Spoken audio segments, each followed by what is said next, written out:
Welcome back to another episode of the WSU Democrats Podcast. I am the president of the organization, Ethan Bishop. I'm Vaughn. I'm the vice president. And I'm Stella, a proud member. Awesome. And yeah, today I wanted to start off by saying Happy Veterans Day to all of our veterans. Your service and sacrifices for this country must never be forgotten. You fought to defend freedom and protect our nation from tyranny like in World War II when the world stood against fascism. Many of those veterans, past and present, would be outraged by what we're seeing today, especially from a wannabe dictator who once called fallen World War I soldiers suckers and losers, and who continues to betray his sacred oath to the Constitution, even claiming it should be terminated when it stands in the way of absolute power. Not to mention the military families who just suffered through the government shutdown he and the GOP caused, and who will continue to suffer in the coming year as their healthcare premiums double or triple because Republicans, along with 8 Democrats, failed to renew the Affordable Care Act subsidies as a condition of opening the government. So I just wanted to start with that, and then we could kind of go into the overview.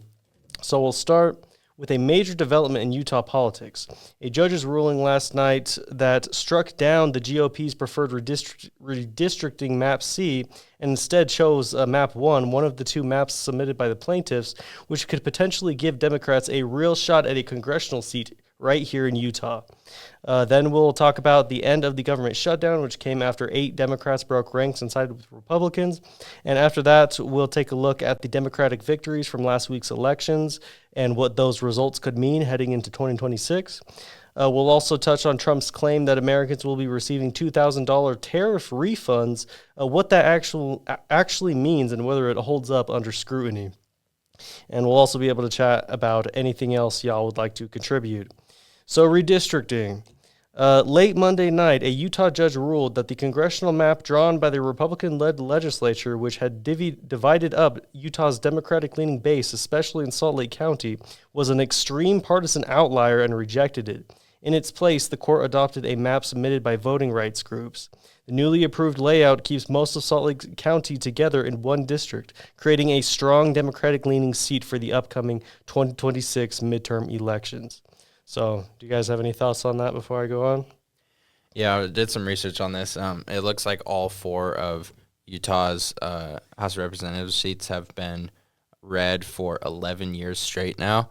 So, a break in that, blue seat in there would be really good. And it just shows that, we can kind of go against the gerrymandering that's taking place. Utah's legislature attempted to gerrymander like Texas and these other states, and even though Utah is primarily red, it shows that they couldn't get it done, which is great. Yeah.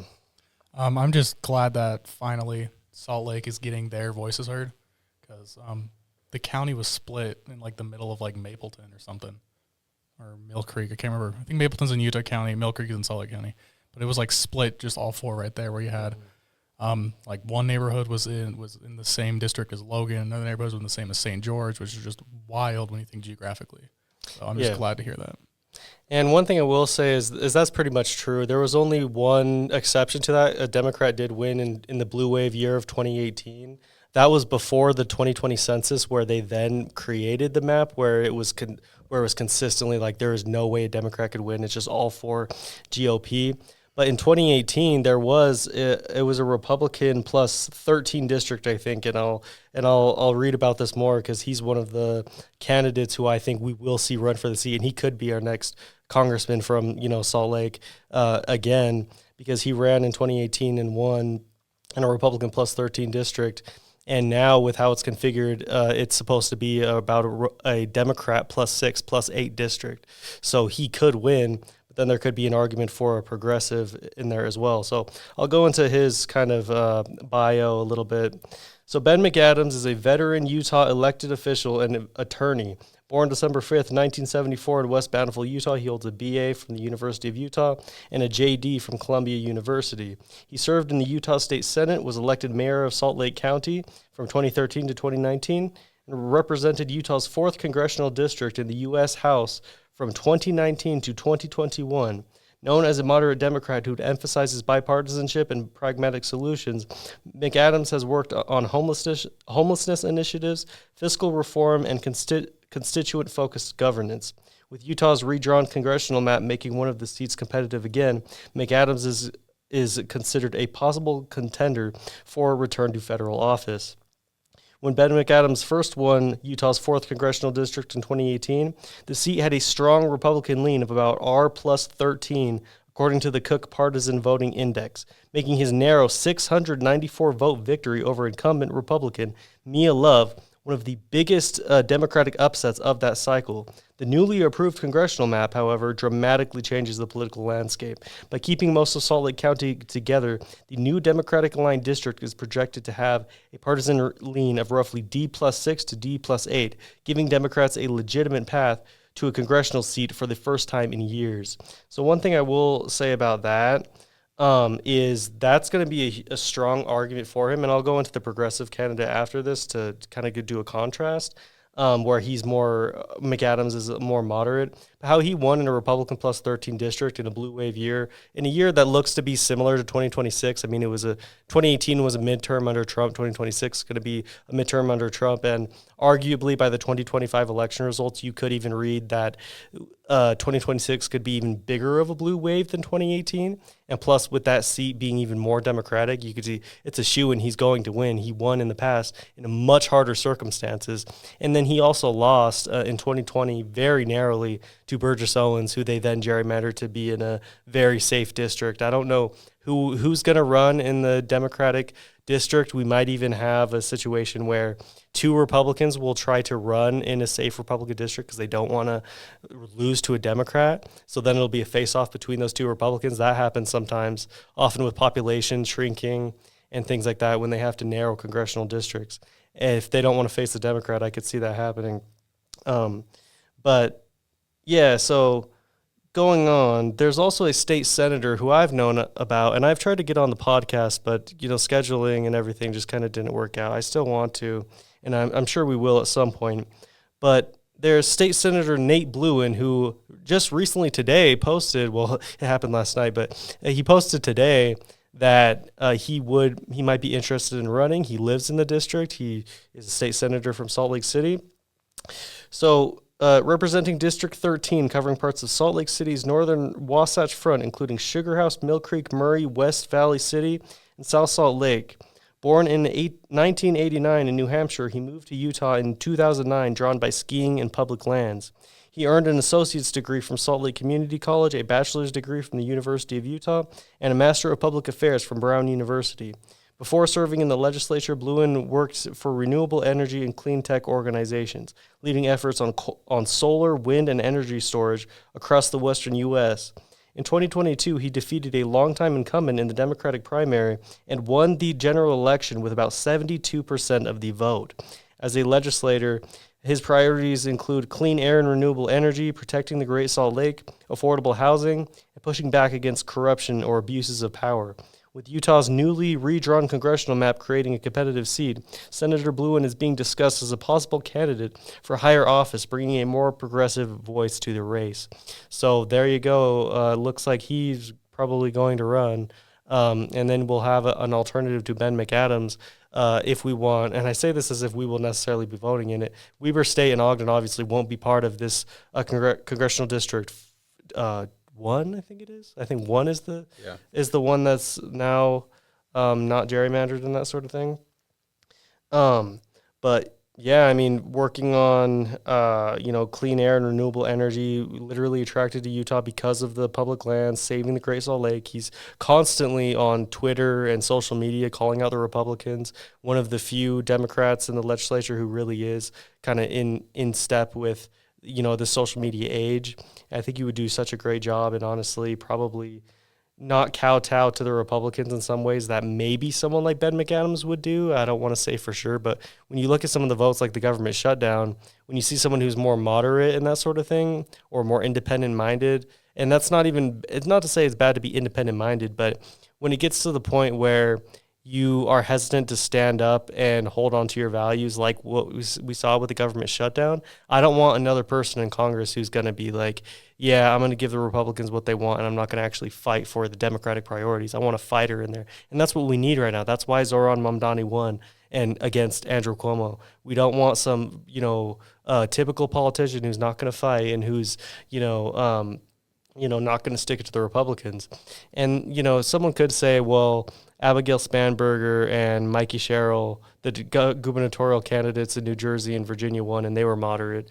But at the same time, they didn't come off as kiss-assy, and they didn't come off as someone like how we're seeing John Fetterman now, or Jackie Rosen or whoever who voted to stop the government shutdown, not as a condition for health care, but just as a condition for a promise for a vote. It's like, which isn't going to do anything. It just literally killed all their leverage for no reason. So I'm kind of weary of Democrats like that I might see as not being as much of a progressive firebrand.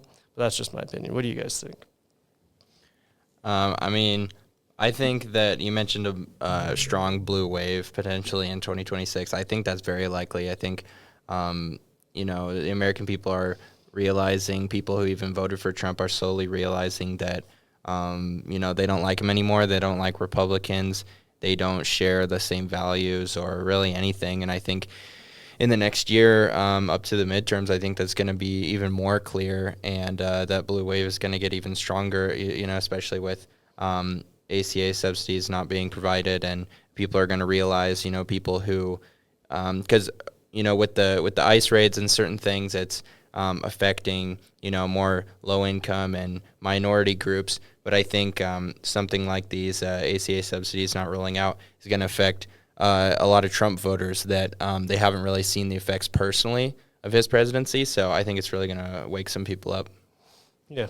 I just want to see some like Bernie Sanders type people, more of those, because when you look at the overall political spectrum of the world, Bernie Sanders is like technically actually a centrist, according to like the global scale, and with our but he's considered far left in America, which I think is wild. So I just kind of want to see more like Mamdani type people throughout all of Congress who are also not above the age of 52. Yeah. Some younger people will be a nice refresh. Yeah, and I believe it's a good Bluen point. Both young. the people you brought up are young, right? Yeah, I totally agree. And people will go after Nate Bluen or whatever progressive is running, and they'll say the same things to them that they said to Mamdani. You can't get what you want done. You're a socialist. You're a communist. All of your ambition is going to be for nothing. That's basically what they told Mamdani. People still loved him for it. He still made ambitious promises. He pushed the envelope. He was progressive, and he said, no, I'm not going to sit by and, have, buses not be free. I'm not going to have this, our fares and all that stuff, which honestly a lot of people don't even pay in New York. But, with, community grocery stores, with free child care, health care, all this kind of thing, they can attack them all they want when they are providing and they're offering actual services that will benefit the American people, that have benefited the American people. Like you said, Bernie Sanders is considered a centrist. That's because the vast majority of countries have Medicare for all. I think we're the only developed country that doesn't have it. And there's many ways that, people can do that. There's, and Rosemary Lesser was on here at one point, and as a doctor as well as a legislator, she had a lot to say about, Medicare for all and how you could do it and all that sort of thing, and fighting for it. And that's one thing I also like is people like Rosemary Lesser where, that's not to say that I hadn't ever seen a vote that I disagreed with her on, but I always think that she was reasonable. And I think that if she was in the government, if she was in the Senate, she would not have voted to, end the government shutdown for nothing and then just squander all of the leverage they had. She actually makes sense in her decisions and what she does, whereas other people, they just go with the flow or whatever. But yeah, I could go into government shutdown unless you guys have any other thoughts on this. Okay, so The end to the government shutdown. So late Monday night, the Senate passed a funding package ending the longest federal government shutdown in U.S. history, with 8 Democrats breaking ranks to join the Republican majority. The deal funds the government through January 30th, 2026, provides back pay for furloughed workers, and temporarily keeps programs like SNAP and WIC running. In exchange, the 8 Democrats secured a promise of a future vote on extending Affordable Care Act premium subsidies, though critics note there's no guarantee this will happen. Many Democrats, especially progressives, are furious, calling the deal a surrender that lost leverage, harmed federal workers, and raised questions about the party's strategy and leadership just after strong Democratic election performances. So, yeah, makes absolutely no sense. So one thing that they actually did get, which is good, is that it temporarily keeps programs like SNAP and WIC running, but the courts, at least for SNAP, I believe for WIC as well, they were already trying to force Trump to pay SNAP and WIC that had been disrupted during the shutdown, that they're running rainy day funds that they could use both on the federal level, but also people like Nate Bluen arguing on the state level, there's also rainy day funds to use. So it's like at least they got that, but at the same time, they should have just gone through the courts. He should have been doing that anyway. That should have been paid anyway. You didn't have to do that. So that's basically the only good thing they got. And then they secured a promise on a future vote on extending the Affordable Care Act premium subsidies. So a future vote, which that won't even necessarily happen, they say. Like, they promised to do a vote. They don't have to do that. It's up to them what they bring up to a vote. And even if they do bring it up for a vote, they're just going to vote it down. They're not going to vote to continue the Obamacare subsidies. They want to kill Obamacare. So, yeah, the only thing that we get is otherwise, even if they bring it up for a vote, and that's if, because they don't have to, the only thing we get is Republicans voting no, and then we say, oh, they voted against healthcare. We already fucking knew that. It's like, yeah, maybe some American people need to see that more, but I don't think they're going to be watching C-SPAN or something and thinking that, this is what changed my mind. Yeah, I don't know. I think it's insane. Like, we've been over this before, just how insane it is to cut Medicaid, because it's so beneficial just in general. Like, I've done my own research here in Utah, and just Medicaid has allowed a lot of research to develop. Like, the University of Utah, has got branches all over for their own, almost, they've got their own hospitals just around Utah, They're getting close to kind of being a decent competitor with, Common Spirit, or maybe even Intermountain if they decide to fund that much. But from the research I've done and the doctors I've talked to through there, they've said, I can't quote anybody, but the general consensus I've got is that through Medicaid, they've gotten a lot of people to be willing to come into their offices and try different treatments, attempt other stuff, and it's just helped in healthcare in general. And just that ending is going to kind of end one of the nation's greatest health schools, because first open heart surgery was here in Utah. Just imagine what we could have next, but if we're just going to lose a lot of people that are there to help process more future treatment, that's just bad for everyone. Even if you're a billionaire, you're not going to get access to this new open brain surgery if that's something goofy that they're thinking about. I don't know. Yeah. Yeah, this vote was an absolute loss for Democrats. We came away with nothing. This whole shutdown was for nothing. All these people going without their SNAP was for nothing. The only changes from the original bill that was made is, like you said, this put quotes on this promise of a vote on ACA subsidies in December, which is legally no one's required to hold this vote. So first of all, they don't even have to have the vote, and then like you said, even if they do, we already know what the vote's going to be. They're going to vote no, and then it's not going to go through regardless. And then this just shows, so the whole point of creating, budgets to fund the government like this is You have to ideally avoid a shutdown. Both sides, they're not agreeing, so you have to come, you have to make changes to the bill. You have to say, well, we don't like that, but we'll take it because you're going to make this change, and, you're supposed to compromise. But Republicans came with this bill and said, take it or leave it. Democrats said, no, we want these changes. Republicans said, okay, fine, we're going to shut down the government. They blame it on Democrats. And then the exact same bill is passed through, and this just shows that the Republicans can leverage a shutdown. They can force Democrats to do what they want. It's not good for the party. It's not good for it's great for the current administration. They can just bully people into doing what they want. And in the next few days, the House is going to hold their vote, which is almost certainly going to go through. There is no filibuster in the House, but that probably wouldn't matter anyways.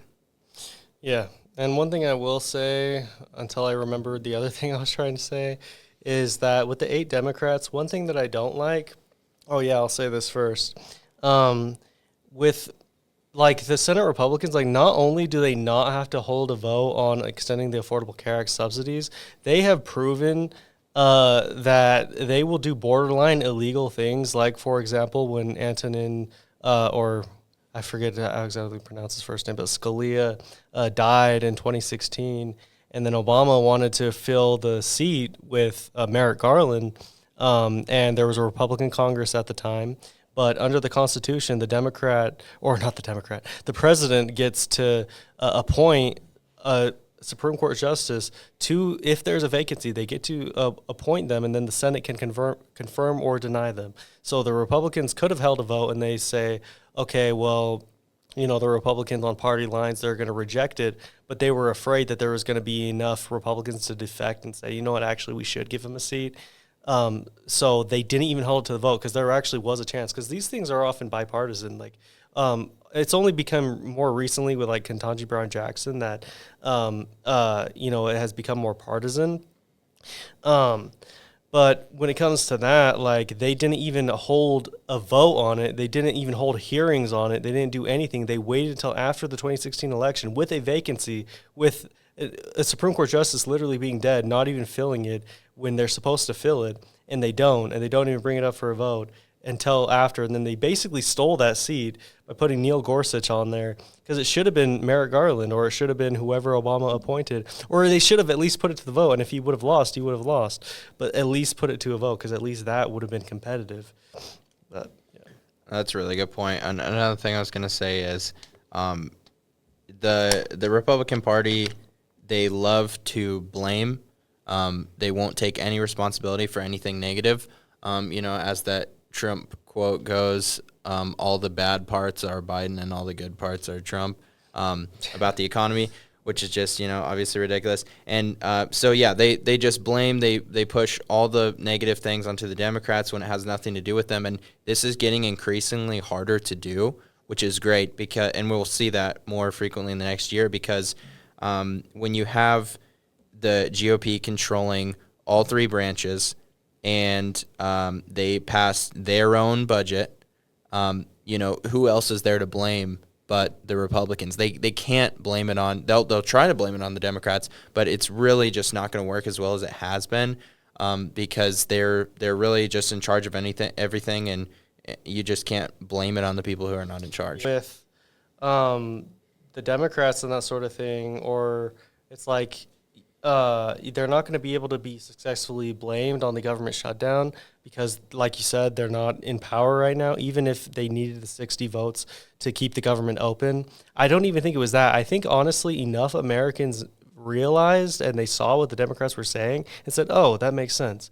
They're not going to keep funding the government, because by funding the government, that includes the big, beautiful bill, which will cut so many people off of their health insurance or double it or triple it. And I think that Americans realized that, and they agreed with the Democrats on that, and they blamed the Republicans for the shutdown rightfully, and they blamed Trump for the shutdown rightfully. And now, what I will say about this is, what they blame the incumbent party and all that for what happens. You could use that same logic to say we should blame, the 8 Democrats that defected. We should blame Democratic Party leadership for that. And honestly, I agree to an extent. What I don't like, and I made a post about this, is how people are now getting on social media and they're like, "Oh yeah, Democrats caved. They're, you know, uh, only Democrats could, snatch defeat from the jaws of victory." And they just say, "Oh, the Democrats failed. The Democrats rolled over. The Democrats did this and that." When it was 8 Democratic senators, one of which is an independent who just caucuses with the Democrats. And to say that, it was a Democratic Party, like, I don't even agree that it was a Democratic Party, like, psyop. Like, Chuck Schumer was like, no, we need to make it look like we disagree with this bill because we know that the Democrats will not like that we're not funding healthcare, but we have, upper class constituents who doesn't like maybe the issues with the airports or the government shutdown. So we're going to have these Democrats who also, this is actually a point that goes towards them, is that none of the earliest re-election bid for anyone who voted to continue funding the government is 2028. So that's a little bit down the line.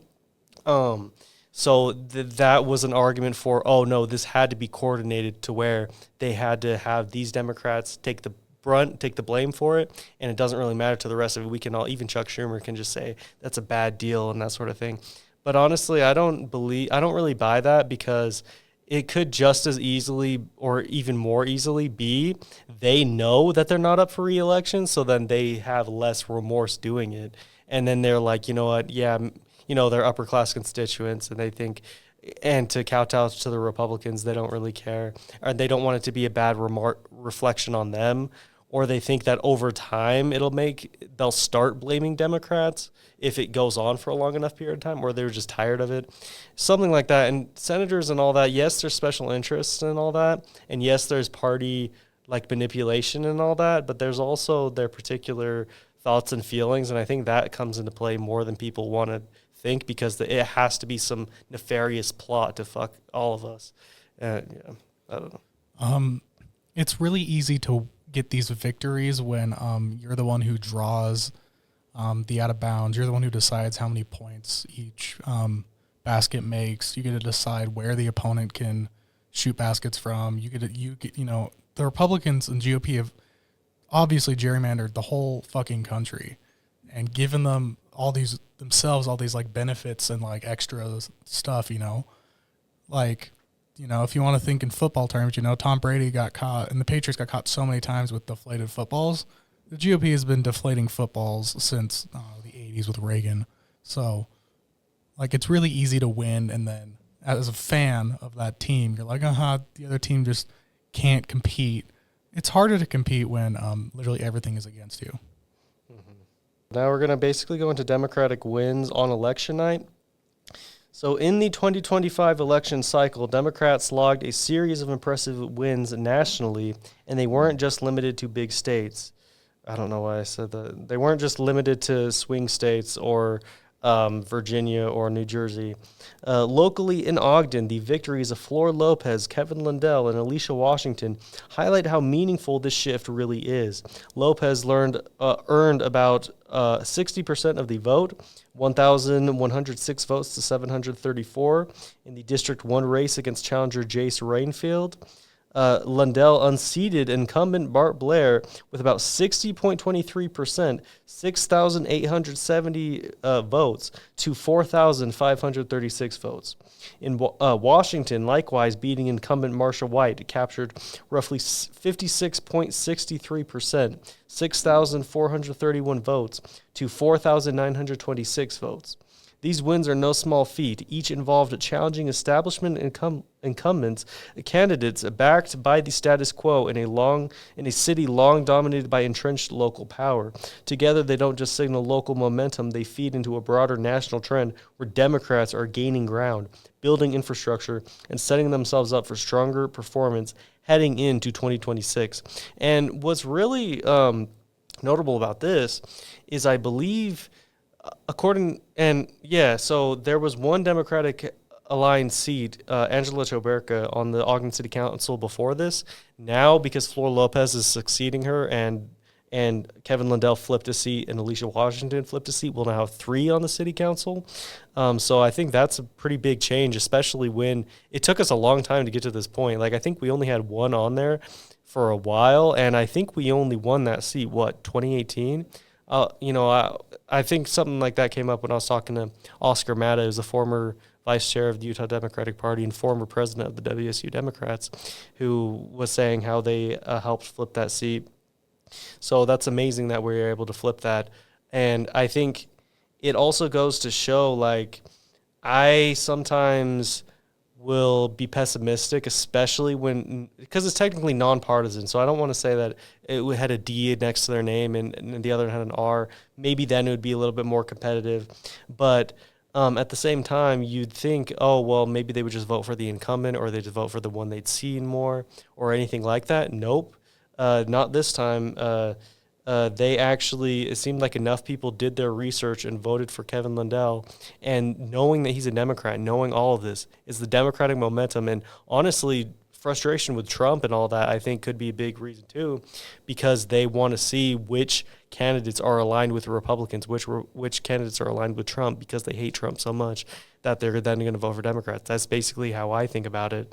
And it's just, I honestly didn't expect Kevin Lundell or Marcia White to win, but honestly, I didn't see any internal polling, and I'm not sure how much of that was going on. Because I even asked these candidates, do you have internal polling that tells you where you are in this race? And oftentimes they'll say no, which I find a tiny bit concerning, because if I was in the race, I'd be paying for polls to know where I'm at and all that. And another Democrat, Danielle, who we tabled she won her city council race. Oh, really? Yeah. So I don't know if that was a flip, but yeah, another Democrat on the Clearfield City Council. That's a huge victory for us as well. But yeah, you guys have any thoughts on these local wins? So I'm still registered in Utah County, and we didn't have any new city council or whatever this year, which is kind of meh for us. But they split my school district, my hometown school district, into 3 because people were tired of their taxes going over Utah Lake to Eagle Mountain and whatnot.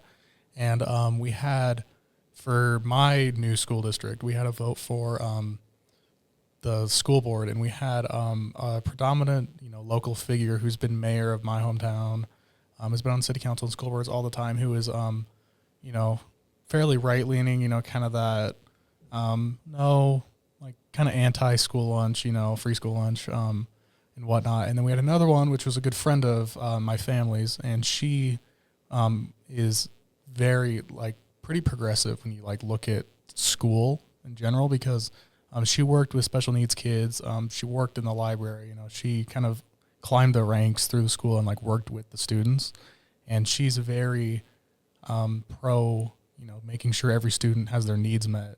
And I don't know how that turned out. I haven't got the news of that yet, but just with local elections down in super red counties here in Utah, I've noticed that there's becoming more and more of a shift towards blue, because with the presidential election in 2024, 33% of Utah County voted for Kamala. And then now, from what I've seen, it seems like we're almost to a 55-45 kind of split between Republicans and Democrats just down in Utah County, which is kind of amazing. Yeah, that's amazing. I mean, with local elections, also the former Democratic candidate for U.S. Senate, Caroline Gleick, who we also did stuff with as the WSU Democrats during her election, she ran for a local race, and she won as well. So, all over the place, Democrats are winning in places where presumably they weren't winning before. A lot of these races go uncontested, or it's only a Republican winning. So now that we have more of a push towards running for office, more of a push towards midterms, and that's one of the beautiful things. That's one of the few things where the Democratic Party now is in some ways stronger than it has been, is because under Obama, for example, 2008, he wins huge majorities in the Senate, huge majorities in the House. But basically ever since then, under his presidency, they got completely destroyed. In the House, in the Senate, they lost the Senate in 2014, lost the House in 2010. Obama's approval rating was low, all that kind of stuff. I swear there was, and these congressional races weren't being invested in. And you would expect a similar thing or even worse thing to happen in 2022 under Biden because he had a worse approval rating. But Democrats actually won a lot of races there that they weren't expected to win, some even by double digits. Arguably, that could be because of, the Dobbs decision and, stuff about abortion rights and that sort of thing. But I think Democrats and us and just Americans in general are becoming more aware to the importance of local elections and the effects of them, and that you have to get out and vote, and you actually have to get out and run for office too. I think there's increasingly an understanding of that. And what's beautiful also about Zohran Mamdani and all these other people winning is that people can see them, and they can see themselves in them, and they can see a model that isn't someone like Chuck Schumer or someone who voted to reopen the government. They can see themselves in them and know that the Democratic Party doesn't have to be this one thing. You can put your own spin on it, and you don't have to, be a futile and run as, a Green Party or something. It's like you could be a Democratic Socialist and run as a Democrat and win, as he showed. And I think just there's more and more of an understanding of that, and I think there's very dangerous rhetoric sometimes going around where they say things like white liberals, and I see this kind of rhetoric as well after the whole government shutdown thing where they're like, don't trust white liberals. They're like, there's like a Malcolm X quote, which love him to death, but it's like the only difference between a white liberal and a white conservative is like the conservative will do it in front of your face and the liberal will just like screw you over. And it's like, to some extent, and probably back then that was a lot more true, but that is a huge simplification. Empirically speaking, liberals do better. They're not just hiding behind your back to screw you. Empirically, they pass better legislation. Empirically, these things like Medicaid, Medicare, Social Security, all of these programs were created by Democrats. So, yeah, I don't know. Yeah, I mean, people love to shit on these programs and, shit on socialism, democratic socialism, and all that. But if you're going to critique it, you have to come up with something to replace it. You have to say, okay, well, this is what we want instead, because what we're seeing is the worst wealth inequality in the history of America right now. The top 1% own 50% of stocks and bonds, and the top 20% own, 30% of the economy and stuff like that. And Zohran Mamdani is coming forward and he's saying, we're going to tax these people who are getting these tax cuts from Trump and basically not paying their fair share. And we're going to bring up the poor and make it easier to work your way through the economic classes. And, people love to bash his policies and things. And it's like, okay, well, what do you have instead? Because it's radical. He's trying something new. We don't know if it'll work or not. Hopefully it does. But if you're going to bash it, you have to come up with something else that will work. And most of them don't have anything to say. Yeah, just look at healthcare. Just look at where Trump said for forever that he'd have something to replace Obamacare. And then even in 2020, I think they had literally made a book, and it had all these things in there about actions Trump was going to take on healthcare. This was back in 2020, I think it was. And it was just a bunch of executive orders and stuff that he didn't do, and he didn't do in his presidency now. Touch on people critiquing like Mamdani and all that.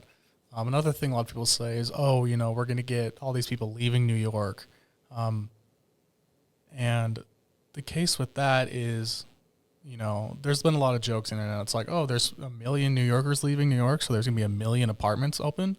I'm going to move to New York. A lot of just like, your middle-class people or just even like lower class are like, let's go, let's move to New York because there's finally a chance now.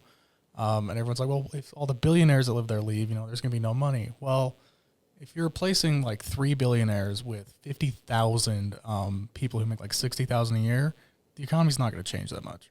Because you're still getting all that, but it's finally fair. Those billionaires can, if they want to move, they can move, but they're going to lose, they're going to lose their corporate office in New York, and then they're going to lose that global like credibility of, hey, we're based in New York. That's a huge global phenomenon.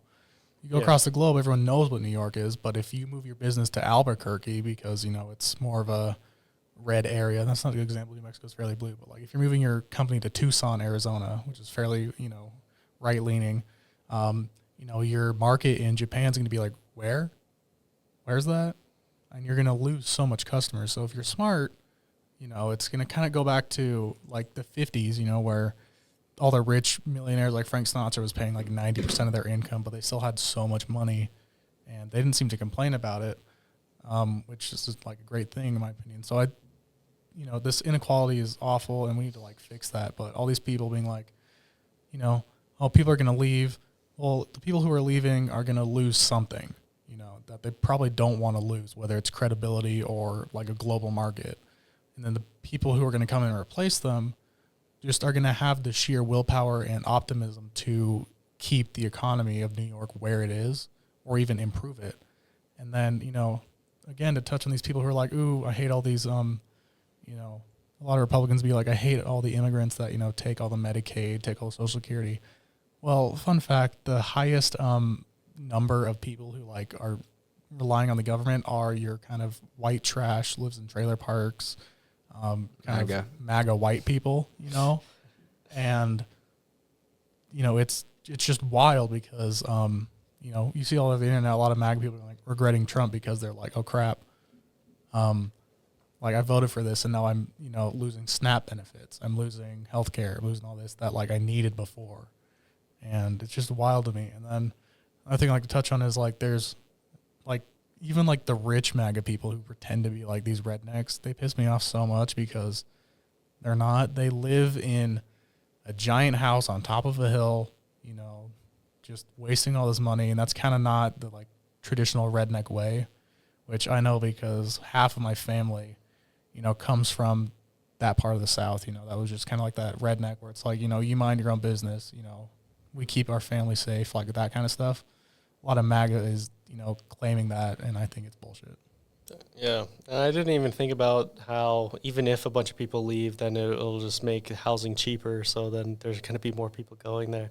Yeah, that's a really good point. So then if I was in New York or if I was planning on going there, I would want that to happen. Now, what I think will actually happen is there won't be like a mass exodus. I also think that assumes the people who have the ability to move might move, like the billionaires.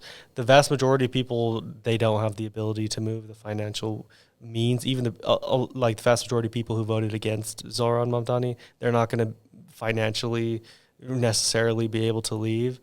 But I think what's going to happen is there might be a lot of like pearl clutching at first, and there might be some kind of migration out. But then as Zoran Mamdani's doing a good job, which I think he'll do a good job, and the city's going good, I think people will come back and people will be like, oh, well, it's actually going well. It's actually not some hellhole that we convinced ourselves it would be.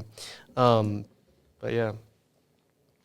Yeah, I think I saw a clip of Elon Musk was on Joe Rogan, which no one should listen to, but I saw someone said that when the billionaires are mad, you've done something right, which I think is very true. Yeah. So I could just say that. So basically for the national election wins, Democrats didn't just hold ground. They made big gains. Zoran Mamdani's historic win for mayor of New York came with roughly 50.4% of the vote, defeating former Governor Andrew Cuomo by 9 points. In Virginia, Abigail Spanberger won the governor's race with about 57% of the vote, defeating Republican Winsome Earl Sears by 13 points, becoming the state's first female governor. Even the attorney general's race in Virginia flipped blue. Jay Jones overcame a serious scandal, including leaked violent text messages, to win with around 52.9% of the vote over incumbent Jason Miyares at 46.7%, winning by roughly 6 points. In New Jersey, Mikey Sherrill defeated Jack Ciattarelli by about 13 points in the governor's race, reaffirming Democratic strength in a competitive environment. And in California, voters approved Proposition 50, a redistricting measure that passed by roughly 26 points, potentially tilting up to 5 U.S. House seats toward Democrats, a long-term strategic win. Together, these results send a clear message. Democrats aren't just surviving, they're mobilizing, flipping important races, and laying groundwork for a strong midterm showing in 2026. And one thing I will say is, at first I kind of thought Mamdani underperformed a little bit because I knew there was a lot of polls saying he was up by 10. So I mentioned that in the podcast. I thought that was around what he'd win by. But at first it looked like he won by like 8 or something like that. And I was like, that's a tiny bit concerning just because I wanted that full 10. But it was 9. And that is still substantial, though, because when you look at who he was running against, a Republican getting the Republican votes, and then, Andrew Cuomo, who lost by 9 points. Then when you add Curtis Sliwa's votes to Andrew Cuomo, Zoran still wins, but not by very much, by like just over a point, just a little bit, something like that. I need to actually calculate it to tell you the exact number, but when you count up the vote against Zoran Mamdani and the vote for him, he only got 50.4% of the vote. I mean, that is saying something, but I don't know. Half the city voted against him, but I don't think New York mayors can run for re-election, can they? I have no clue. I'm pretty sure they only have 4-year terms, and then that's why. Actually, no, that's not true. They can, because Eric Adams was running. So, no, they can run again. So, Zoran Mamdani, when they run again, I think he'll be way more popular at that point, I think, because after the fruits of his policies will, be showing and all that. But, yeah. Do you have any more thoughts on this? They can run 2 consecutive terms, and then if they sit out, they can run again. So it looks like there's no lifetime limit. Oh, interesting. I didn't even know that. So then in the future, Eric Adams could run again because he really wanted to continue winning, but he had so many scandals, and he only had like 11% of the vote when he ended up dropping out. Mm-hmm. So he could run. Bill de Blasio, I'm pretty sure he's still somewhat looked at fondly, who Zoran Mamdani kind of tries to emulate a little bit. I wouldn't be surprised if they try to recruit a former mayor to run against Zoran when he's up for re-election. I could totally see them doing that. Just like they had Cuomo run against him, they're going to try to find someone who can, a liberal Democrat who can beat him. I think they'll definitely try, but I think they will surely fail. By the time that comes, America will have realized by then that blue is the way to go for the most part, and Trump and his lackeys have ruined everything, and people who support that are just not going to win. Well, I'm saying even like another Andrew Cuomo type, like not even necessarily. Oh, yeah. But I still think they would lose. Mm-hmm. But yeah. Yeah, especially if Mamdani actually, delivers on his promises, then absolutely. Yeah, and I think he will. Like, I think that some people are getting themselves a little bit too hot and bothered with some of the ideas that he could do, which he probably won't do. Like they said, he's going to jail ICE agents. I don't think he actually said that, and I don't think he even could do that because there's our federal officials. So you can't, like, even if he did do that, it seems like Trump could just release them instantly or get them released instantly. Like, he can't, like, I don't want to be someone on here being like, no, you can't do that. But some things where it's just like, it's not even feasible. And I don't even think that's what he said. That's what people are just describing onto him. Mm-hmm. Yeah. If anything, we might see stuff similar to like the mayor of Chicago and Portland, what they've done or attempted to do, to fight this kind of tyranny with ICE and whatnot. Just, I don't know, releasing their own police force, it's kind of a barricade between the ICE agents who have no training and, just citizens. Mm-hmm.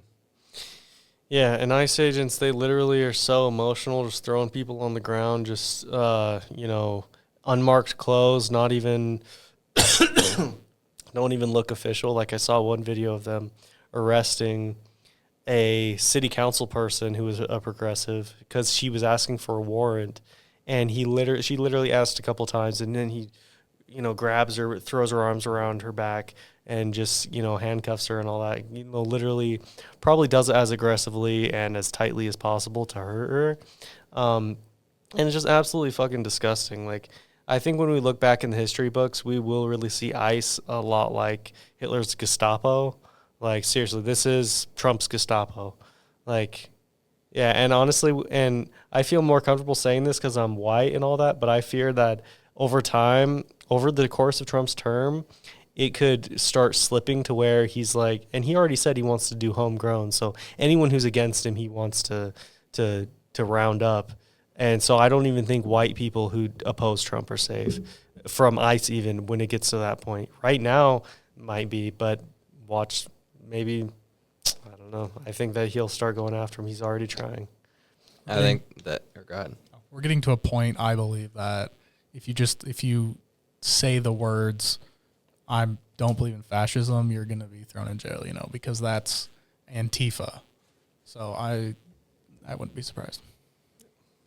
Yeah, I mean, it's like you said, they could change in the future to, kind of arresting even more people that legally they're not allowed to arrest. And a lot of that is the laws that we have written. A lot of what ICE is doing is actually legal. They're unmarked uniforms, unmarked cars, and not identify themselves. All of that is actually legal, which is crazy, and that's not how it should be. So I think we need to, after this whole thing kind of winds down, put more restrictions on, ICE officers. I think it was kind of left up to interpretation, some things before, and the laws were a little, they had a lot of wiggle room because no one abused the power like this before.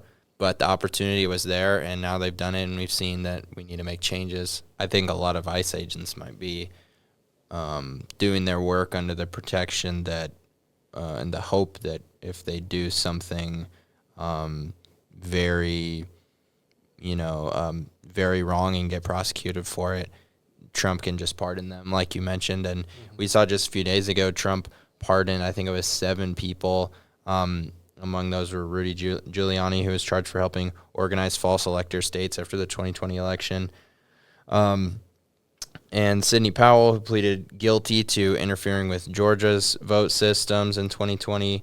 Michael McMahon, convicted of acting as an unregistered foreign agent for China and stalking descendants, and a few other people. So this, the presidential pardon is again left up to so much interpretation. The founders wrote it into the Constitution to bring people together and to kind of get rid of not justified convictions, when it's too severe. And people, not just Trump, Obama and others and Biden have pardoned people that for personal conflictions and for political reasons, and not just for what it was actually meant for. And I think we should write a amendment to the Constitution that restricts the presidential pardon.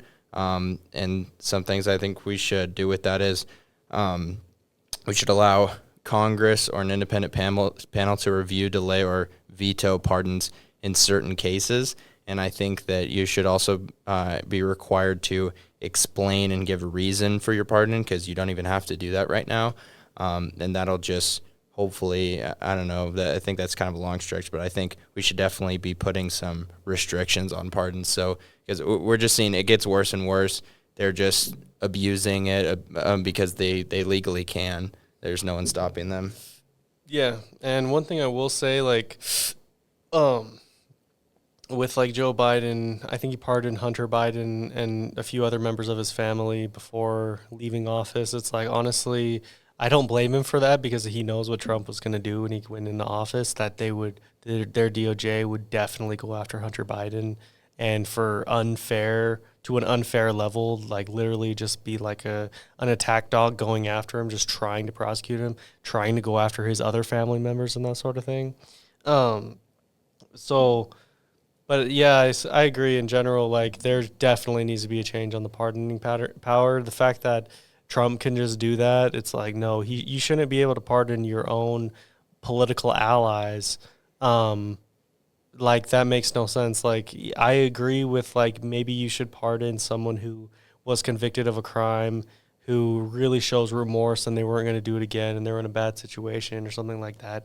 And governors have the ability to pardon and all this kind of stuff. But when they do it for political reasons, or they're just, I'm going to let my cronies go, it's just so corrupt. And it's made me so sour on the whole idea of pardons. Yeah, it's just corruption, like for real. Trump's $2,000 check promise. So President Donald Trump recently announced a plan to send most Americans a quote tariff dividend of $2,000 paid out of revenue from sweeping import duties. On the face of it, it sounds like a win for working class families, but digging deeper reveals multiple issues. It's unclear who qualifies. There's no bill in Congress authorizing it, and economists say the costs, potentially $300 billion plus dollars, far outstrip actual tariff revenue so far. On top of that, many of the tariffs themselves are being challenged in court, meaning the funds could evaporate. So while the 2,000 checks headline well, the guts of the proposal raise serious questions about feasibility, inflation risk, and whether the funds would even reach Americans as promised. So yeah, so for those reasons, like it could just be complete bullshit, and if there's no bill authorizing some sweeping like stimulus payment like that, you can't do it. That's why even Trump during COVID, he couldn't just send out checks. He had to get Congress to do it, and then he could sign it and send it out. And it honestly like reminds me of, and it's honestly that he sees his approval rating, how there was a poll saying it was 37% and increasingly is just so low to where he's like, you know what, I just need to give out free money to make people like me again. And honestly, he's trying to tie it to the tariff thing because a lot of the reason why people don't like him is because they say the economy is shit and they say it's because of the tariffs, or at least the tariffs is a huge reason. So he's like, no, the tariffs is going to be why you get paid $2,000, which, by the way, like he might try to do this by himself because I don't even think Republicans would let him do this. That's one of the things they didn't let him do. Not a lot of people know this, but in 2020, you know, when there was all this talk after a few stimulus payments about a $2,000 check going out and Biden ran on that, that's part of why he won, part of why they won the Senate majority, as I said. They didn't even let him do that. It was the $2,000 checks that he wanted at the end of the day. The Democrats then said they would work with him on that. They controlled the House.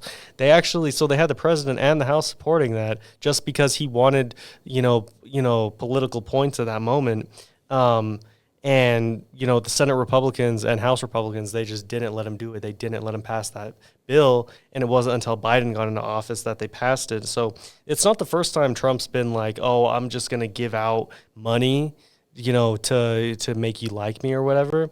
And looking back at it, like, so when Biden got into office, there was promises of the $2,000 check. It only ended up being $1,400 because previously there's a $600 check. So they said together it was $2,000. People will, uneducated people who don't do their research and don't ask questions and don't have any critical thinking skills will see this $2,000 paycheck and think, lucky me, this is amazing, I love Trump, you know. But the average person is going to pay $8,000 because of the tariffs, and they're getting $2,000 back. You do the math, like it's just, none of it makes sense. Like you said, the bill itself, it doesn't exist. So he can't do it yet. So he's promising something that, you know, the details are very fuzzy.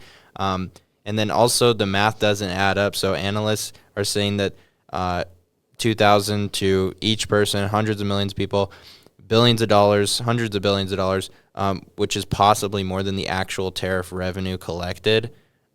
So there's just like so many gray areas, and people who see this and just think like, wow, what an awesome thing that Trump is doing, you know, paying money back to the American people. They're just stupid and they don't know what's going on. Yeah, and what I was going to say was, like we saw there was a little bit more inflation in America after Biden's, you know, stimulus checks as well as the checks that happened before.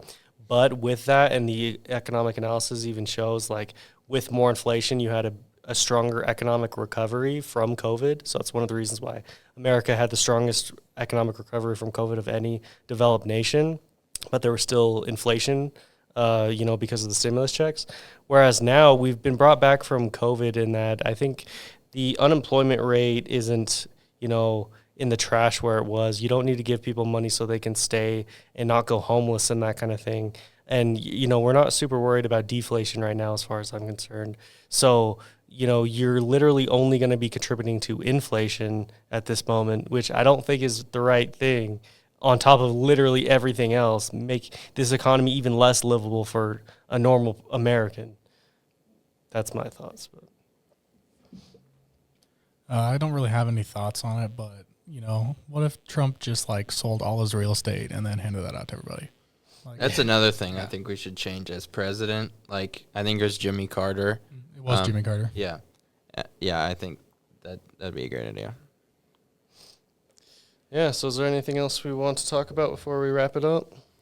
I'd like to mention the Supreme Court yesterday, Monday, November 9th, just ignoring Kim Davis and keeping the federal protection of gay marriage, which I think is just a huge win, for me as a part of the community and whatnot.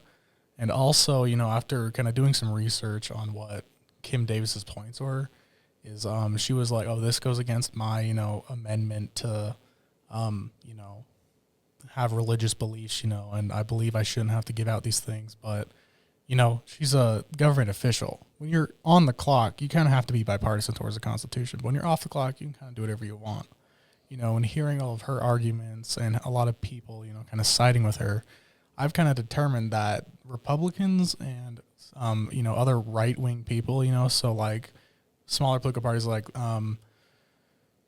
specific branch of libertarians, constitutionalists, Republicans, GOP, conservatives, all them, they, claim, oh, the Constitution is the greatest thing ever, but they don't give two fucks about it. They just want everything to go their, theo-fascist way, and they're just going to ignore the Constitution, even though they're, like, so adamant about it, being there, like, on all their semi-trucks, on all their pickup trucks, they've got 1776, all strewn across their back windshield. They're carrying me the Don't Tread on Me flag, all that, and they don't follow what those symbolize, and it's stupid.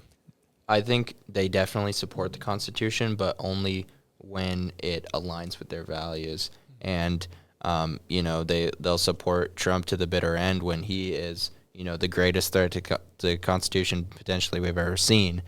So it's just very much like pick and choose. Just like a lot of people do with the Bible, Christian nationalists, they pick and choose verses just to push their agenda. But picking and choosing doesn't mean you believe in it. It's a fun little curtain you can put up and just use to shield yourself from yourself getting hurt feelings. Yeah, and that would have been a very negative sign if they would have overturned Obergefell. And honestly, the only silver lining, if they even did do that, is if they overturn that ruling, unless they said that gay marriage is unconstitutional, not just that ruling, but in general it's unconstitutional, they wouldn't be able to stop it because Biden in 2022 and the Congress is actually one of the few bipartisan efforts, or it was kind of bipartisan. Some Utah representatives like Blake Moore and them voted for it where they codified gay marriage into federal law. So technically, if they undid that ruling, that shouldn't undo gay marriage, but it could if they were saying that it violates the Constitution or anything, because then they could invalidate laws. So they could do that, but yeah. So I honestly, and I'm not part of the community, I was honestly hoping they weren't going to. I was predicting that they weren't going to overturn it just because politically that's such a firebomb. And I think they knew, and I think they regretted, honestly. I don't know if they regretted it actually, but they saw what happened with Roe v. Wade being overturned and how that contributed to Democratic election victories in 2022. But I don't know. I think that they definitely look at the politics of the issue, and they just didn't have the appetite to go against gay marriage. It's like, yeah, there's a lot of people who are against it, but there's also, at least now, and maybe this is something that can actually get a lot of Trump supporters, or at least Trump voters. It seems like a lot of the people who voted for Trump, either because of the economy or something, they might have like a trans or a gay or someone else. I didn't mean to call it a trans or a gay person in their family, not just a gay, but that they care about. So they might support that, and that might be a way, as we see Trump do negative things toward LGBT rights, to where it's like you're not supporting your kids, you're not supporting your cousin, you're not supporting your whoever is in your life, because look at what he does, and look at this right-wing, culture war. And they just think it's funny, and they think it's base to be online and to be like, I don't support LGBT. And they just think it's so cool, and think that it makes them different. And in some ways it does, because now they're in the minority. But yeah, at least in America and in any space that's worth a damn, they're in the super minority. I do have to ask you, so Kim Davis, is that he said it was? Yeah, Kim Davis, I believe, was the name of the Kentucky county clerk. County clerk, that's what she is. I was wondering. Yeah, she what her significance is. Yeah, so it was back in 2018 when it kind of first got ratified around Kentucky. 8 days later, a gay couple walked in to get a marriage license, and Kim Davis was like, "No, that goes against my religious beliefs. You got to go to another county to do that." And they ended up filing a complaint and then suing. So Kim Davis, kind of lost her job as the county clerk. I'm not sure if it was just temporarily or whatever, but she received plenty of repercussions. And then she went on this whole rampage of, this goes against my constitutional rights, as a believer in God and all that. Is she Christian? Do you know? Yes. What? Yeah. I'm not sure which denomination, but yeah, she is Christian, and was her reasoning when the couple asked why was because the couple was under whose authority says you can't give us this, and she went, under God's authority. That is a direct quote from her. She said, under God's authority, I cannot give you a marriage license. And yeah, and I could get into this with so much more detail, but to call yourself a Christian and be anti-gay is you can't do it. You can't be a Christian and then put others down and be derogatory to these sorts of people. They just don't go hand in hand. That's not what Jesus preached. That's not what he was about. And you can't call yourself a Christian by doing that. Mm-hmm. Thank you guys so much for watching this episode of WSU Democrats, and we'll make sure to see you guys next time. Have a nice day or night, everybody.